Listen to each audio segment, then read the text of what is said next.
So today I'm working on mapping out a case study for a recent client win, and I wanted to hop on here and record a video because something interesting happened during the research phase of this project that I haven't seen as strongly in any other project before.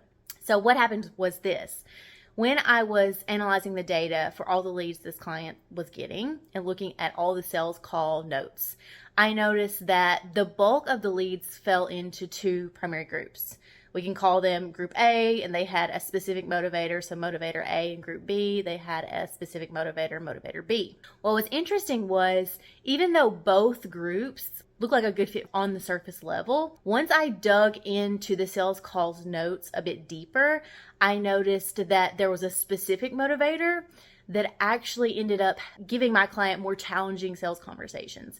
So the people in Group B who had that specific motivator, they had more objections, more concerns, they didn't convert as easily, and they didn't convert as often. And so what I found when I discussed this with my client was that when we were discussing the reason why, it ended up being because what they wanted the product to do, the product could kind of sort of do, but there were better options out there. And so that's why they had a lot of complaints and concerns. It was just fundamentally like not as strong of a fit as the people in Group A, which the product actually fully met their criteria for what they were looking to achieve. The messaging was attracting also a lot of these Group B type of leads, right? And so that was giving my client more challenging sales conversations, more disappointing sales conversations. So what we did in the project was decide deliberately to purely go after people who had motivator A, because we knew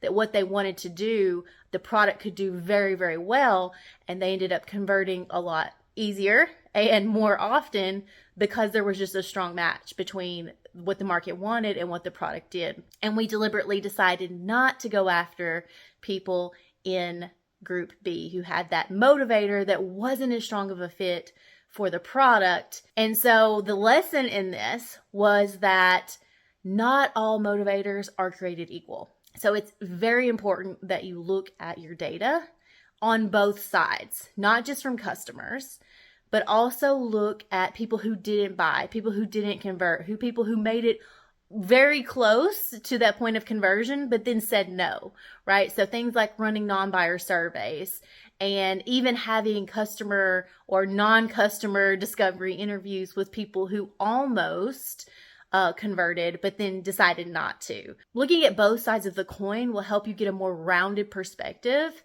of who your ideal buyers are and what motivators you should use in your messaging to attract better fit leads, and potentially what messages you should not be using because those messages bring in people who are fundamentally not as strong of a fit for the thing that you sell. And I've actually experienced this myself in my own business as a copywriter. I noticed early on that if a lead comes to me and they're using language like, I'm the bottleneck, I don't have time to do this, I need someone to take this off my plate, and their message is really around saving them time, they're not a good lead for me because they don't value my expertise. They're just looking for a replacement for their time. And as a result, they only value the service that I offer in terms of how valuable their time is. If you look at my website, you'll notice I do not message to time at all. I'm not saving you time.